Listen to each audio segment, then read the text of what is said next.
1494 সালে আজকের দিনে কলম্বাস জ্যামাইকা আবিষ্কার করেন। 1515 সালে আজকের দিনে পর্তুগিজ নৌসেনারা ইরানের হরমুজ দ্বীপ দখল করে। 1765 সালে আজকের দিনে বাংলার গভর্নর পদে নিযুক্ত হয়ে রবার্ট ক্লাইভ কলকাতায় উপনীত হন। 1765 সালে আজকের দিনে ব্রিটিশদের সঙ্গে মারাঠাদের তুমুল সংঘর্ষ হয়।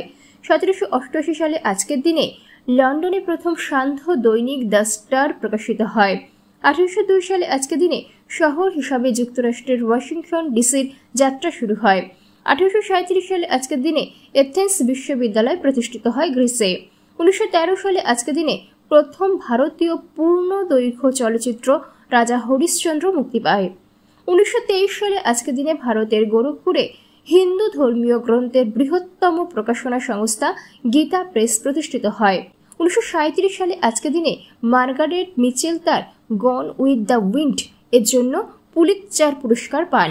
1939 সালে আজকের দিনে সুভাষচন্দ্র বসু কংগ্রেস ত্যাগ করে ফরওয়ার্ড ব্লক গঠন করেন। 1953 সালে আজকের দিনে ডয়েচ ভেলে জার্মানি জাতীয় এবং আন্তর্জাতিক গণমাধ্যম জার্মানির বোন শহরে স্থাপিত হয়। 1960 সালে আজকের দিনে অ্যান ফ্রাঙ্ক হাউস উদ্বোধন করা হয় আমস্টারডামে। 1968 সালে আজকের দিনে ফ্রান্সের রাজধানী প্যারিসে ব্যাপক ছাত্র আন্দোলন শুরু হয়। 1971 সালে আজকের দিনে পিরোজপুর পতন হয় এবং পাক হানাদার বাহিনী 62 জনকে হত্যা করে।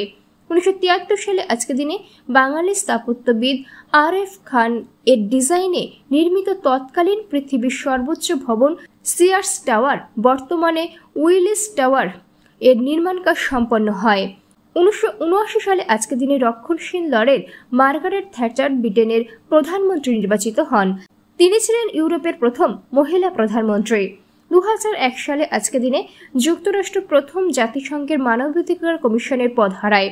2002 সালে পাকিস্তান নিউজিল্যান্ডকে গাদ্দাফি স্টেডিয়ামে ইনিংস ও 324 রানে পরাজিত করে।